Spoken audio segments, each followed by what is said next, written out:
Oh, hey there. Welcome to Bean Basics with Bob and Michelle. This one's a really special edition. This is our cocktail edition. And frankly, we were very inspired by BIGGBY Coffee and the drinks that we make at BIGGBY Coffee. And one of our most favorite drinks, and I know a lot of our fanatics would agree, is the salted caramel latte. And Michelle and I have figured out how to make that into a cocktail specifically for our date night. So our version of that is going to be iced, and so the first thing I'm going to do is brew some iced coffee. And you've seen me use a Chemex before. You can go back to episode 1, but the thing that's different here, and I have to go get my famous filter, is we're going to make iced coffee almost immediately. You see I've got this chamber full of ice on the bottom, and you know how important coffee and water ratio is to me here, but this time we're going to be a little more freewheeling about it. Right here you can see we have a line, and that line is our morning line. That's where we generally pour our coffee to, so we're not going to be fussy about measurement on this one. And then we're going to add a whole bunch more, because when you make iced coffee and it pours over that ice, it's going to dilute. And this is the way we make it in BIGGBY Coffee too. So we make iced coffee fresh every day. We don't use the Chemex method. We use a more like an auto drip method. And the first thing I'm going to do, as everybody knows, is bloom the coffee, and that's where we add just enough water so that the grounds can absorb the coffee without really releasing any to the chamber yet. And blooming the coffee takes out carbon and nitrogen that is still stored in there from roasting and from growing and that kind of thing. And all we're trying to do here is make sure that all the grounds are soaking up water.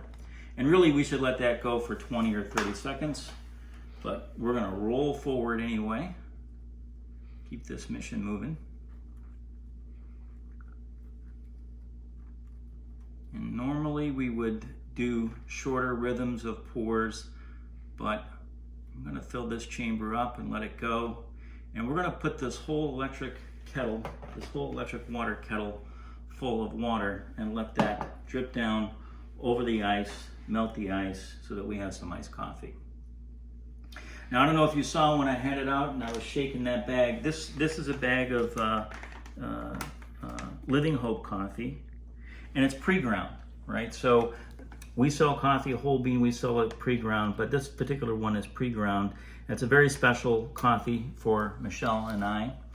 It's from Zambia, and Zambia is part of our Farm Direct program. So BIGGBY's on a mission to have 50% of its coffee purchases be Farm Direct by 2023. And this was our first Farm Direct project. I'm gonna just top this off here a little bit. But there's something special about the Living Hope coffee, because the Living Hope coffee was really started by an orphanage.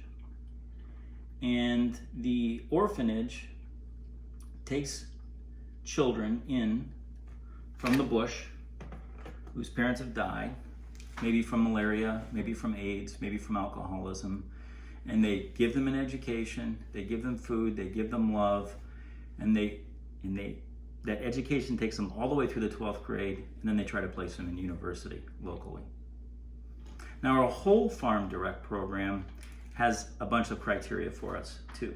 So there's 3 things that we look for in a Farm Direct relationship. And Farm Direct is when you purchase coffee not through a series of brokers, but just directly from the farmer. And we're looking for a certain kind of farmer. We're looking for one that's treating its people right. And in this case, I don't mean the orphanage, I mean the workers on that farm. That's also treating the environment right, you know, using organic processes in producing the product, coffee. And the last thing, and this might be the most important one to us, is that they have some strong social mission that affects the community. And that's why the orphanage was so interesting to us, because it's a really high impact deal to the community. Not only are they taking care of those kids, but they're providing employment to folks, 2-3 times the national average. They're providing water. Most of the surface water in Zambia is quite contaminated, and so they have to dig wells for water. But they don't just provide it for the orphanage; they do it for the whole community. And then recreation. So they built a soccer field, and kids from all over in different communities come over and they play, and it's really just quite remarkable. And so we're using this coffee because it makes a great iced coffee. Big chocolate notes on this one.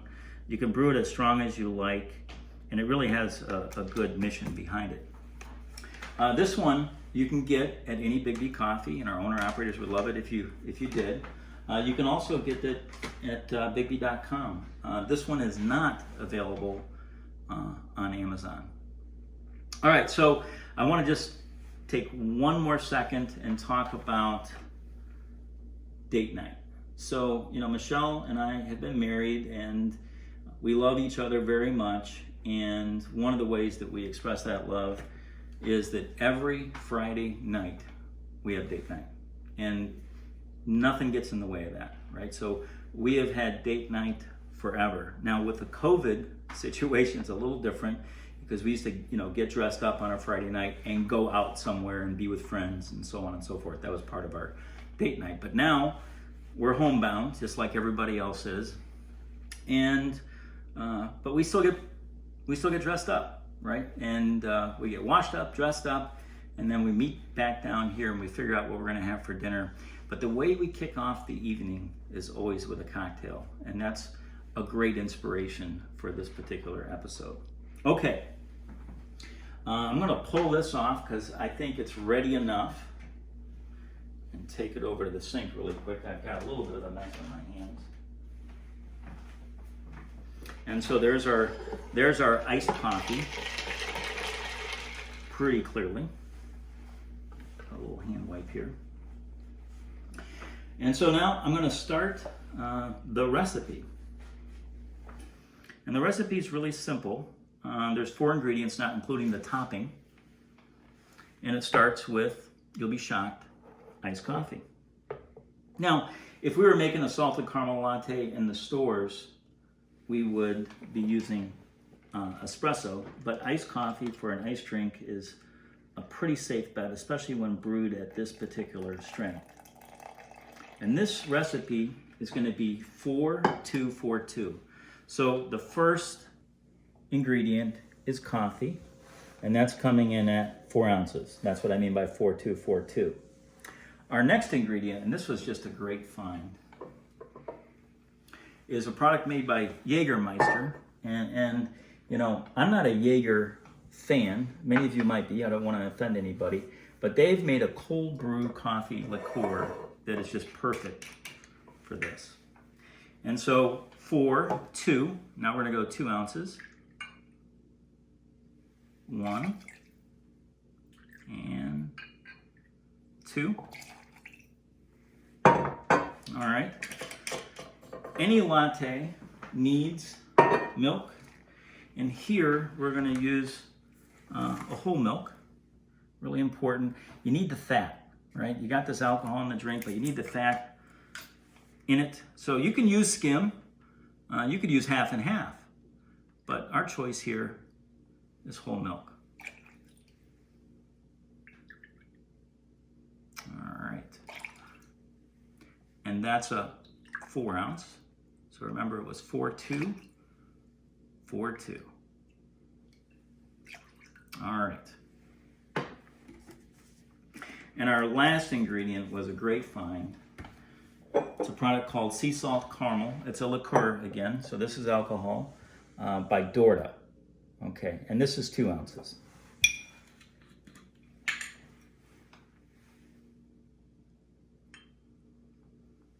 So just like a drink we'd make in BIGGBY Coffee, it takes coffee, dairy, and some sweetener.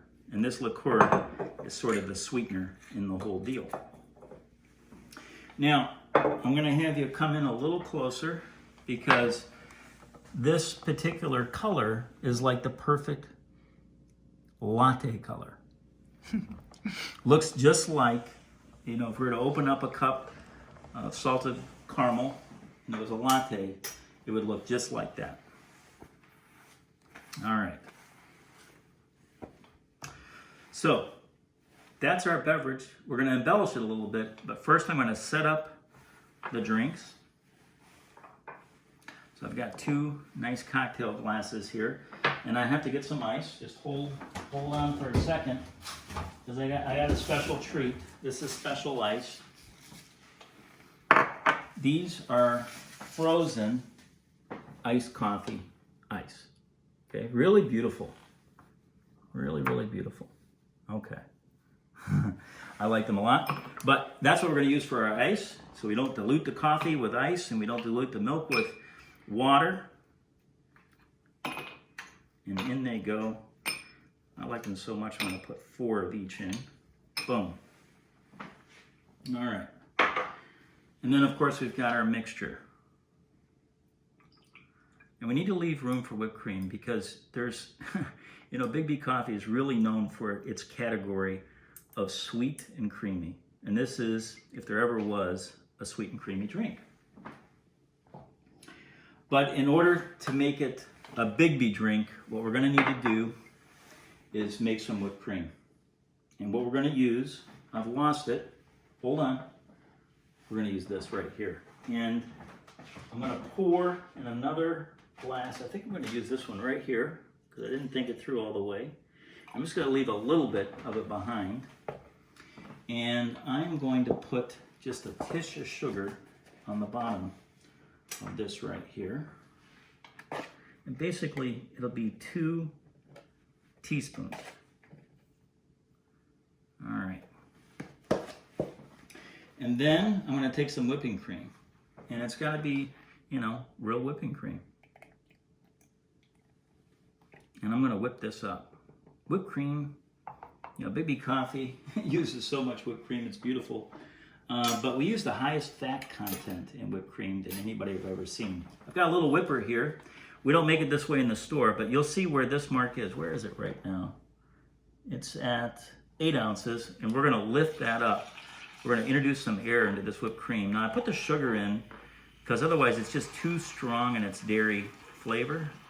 And we like sweetness. Not in everything, but we like sweetness. But if you come in close, you can see what I'm doing. This is exactly what we do to a latte, by the way, is we introduce air into the dairy, right? So you can see I've almost doubled the volume of this. And I left a little bit of the liqueur and the coffee and so on behind, so there's just a smidge of that flavor in the whipped cream too. I think that's good enough. Boy, but this little device is handy. I love using it. All right, let's get our beverages back on top. And you can see, if you come in a little closer, these coffee cubes are melting, and there's a little swirl of coffee in them.